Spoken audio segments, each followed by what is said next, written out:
Yeah.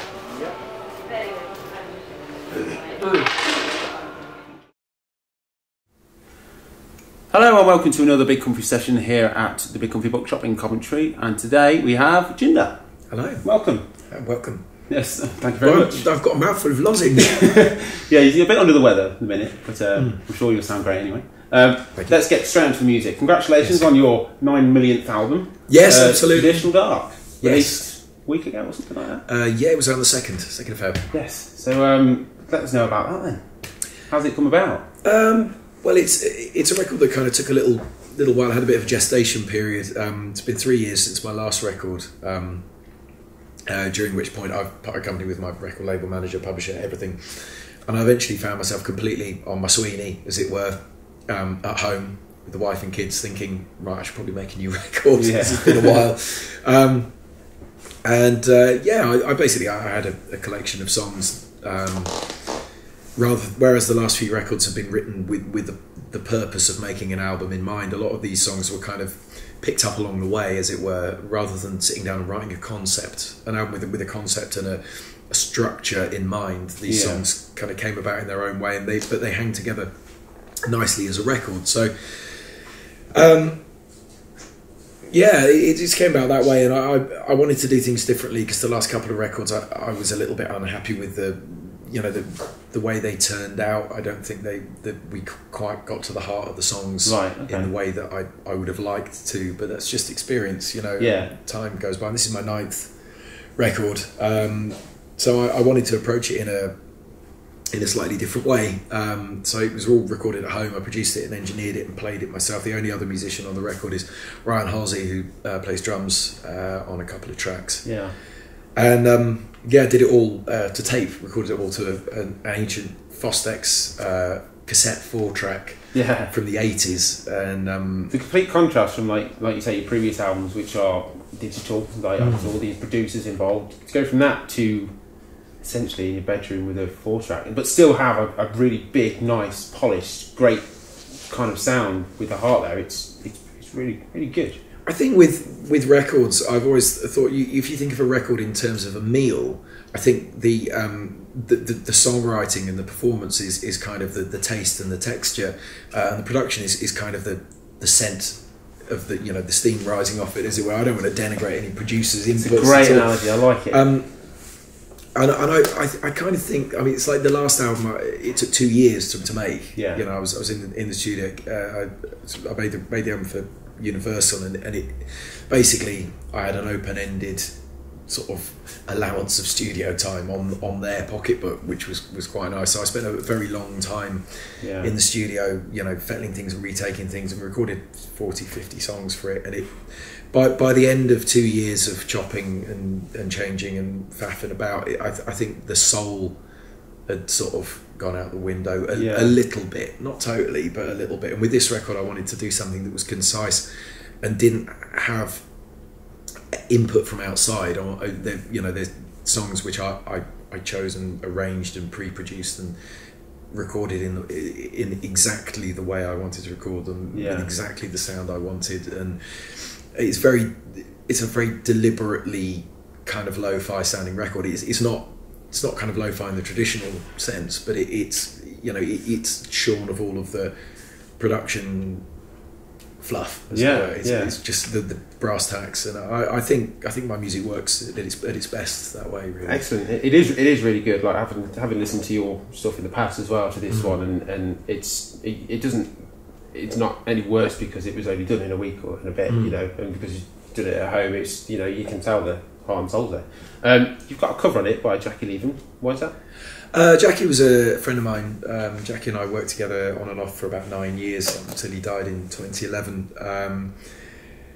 And he was a great guy and a big influence on me as a writer and especially as a performer. He was the first person. He sort of took me under his wing a little bit when I was in my early 20s and starting out.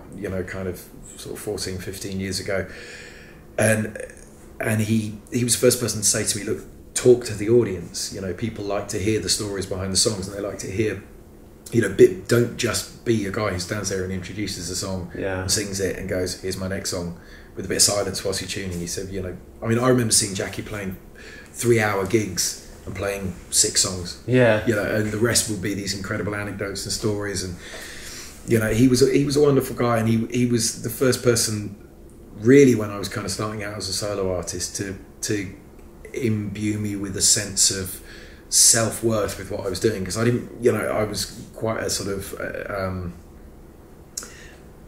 I was quite green, shall we say, when I started out. I played with bands, but starting out as a solo artist, you kind of, you know, it's terra incognita. You don't really know what areas you're driving into, and he was the first person to say, you know, what you're doing very well. You know, just keep doing that. And you know, Jackie and I were, you know, he covered one of my songs, a song called "You Don't Have to Be Alone" from my last record, and he was. You know, I've covered his stuff as well, and it seemed I've been playing his song "Poor Town" for years. And there's a song on the record which I wrote about Jackie, just called a song for Jackie Leven, and it's recorded as a medley with his song "Poor Town." They kind of run into one another. And "Poor Town's" a song which has various levels of resonance with me, and the song about him obviously is very personal as well. So it seemed fitting to kind of play it as a medley, or a mash-up, to use the modern vernacular. Oh, beautiful. Now you have, like you said, you were with Universal and you had the whole manager, and it was like quite a big thing back then, and then to go from that to doing it all yourself, and you're on tour, and obviously you've organised that tour all yourself and all that. I mean, how's that been? Well, I've always organised a lot of my live work myself, so that hasn't been a great shift. I think for me, it's been a very freeing experience. Yeah. I mean, this record is my own label is the 5th label I've put music out on over the years. I've worked on indie labels. I put an album out for Sony in 2008. I put an album out for Universal. I worked as a writer for Universal for a couple of years, and it's a very constrictive experience working on a major label, because you basically everything's decided by committee, and as an artist you're very much just a cog in a wheel, and as somebody, you know, I think the problem with the music industry, without wanting to get too philosophical about it, is the fact that you've got artists and performers, songwriters, producers. All of these people know very much from within what makes music work, and also to a degree what makes music sell. So these guys are crafting the product and then handing it over to people who are business people who perhaps don't understand the mechanics of music, or perhaps even the psychology of the listener. And I think a lot of the problem is that that's where the connection is being lost. I think it comes back to what you said for the first question with this album. It's basically you do it all yourself, and it's freeing. Yes, absolutely. It's like a breath of fresh air. Kind of everything, 100% is on there. Now you are about to play a song off this. Yes. Can you let me know what it is? What's it called? I'm going to play the opening song from the record, which is called "New Maps of Hell." Lovely. Right, well, we look forward to hearing that. So thank you for joining us on the Big Comfy Sofa here at the Big Comfy Bookshop in Coventry. You are watching the Big Comfy Sessions, and this is Jinder. There is a signal in your voice, and I know all is not well. I hear it when alone, pouring over my new maps of hell. There is a bitter in the breeze, through the windows of this cell. I taste it in my sleep, between dreams of these new maps of hell.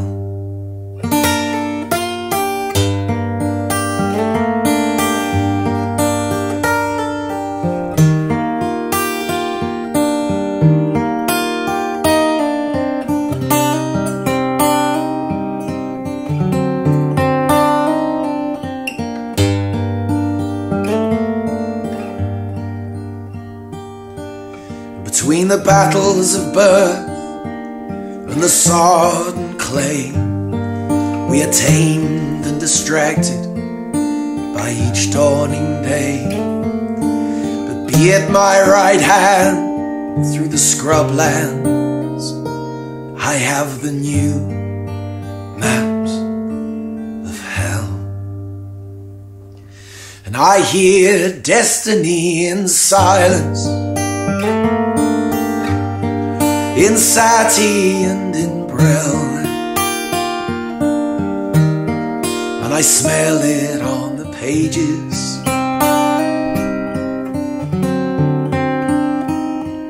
of these new maps of hell.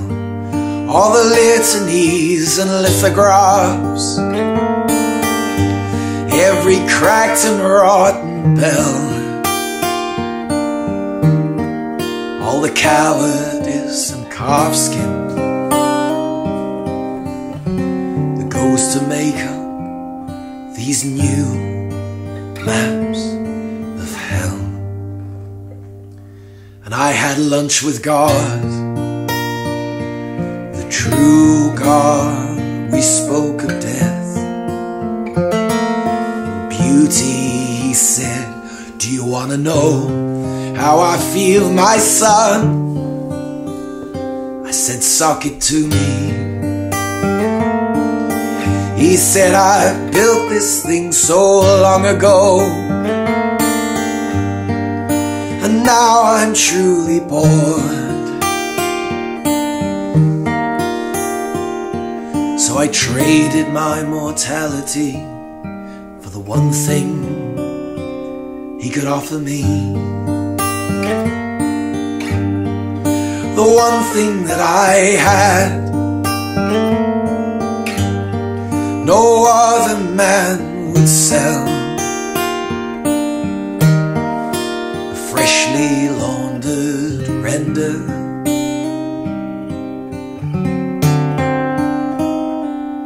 of these new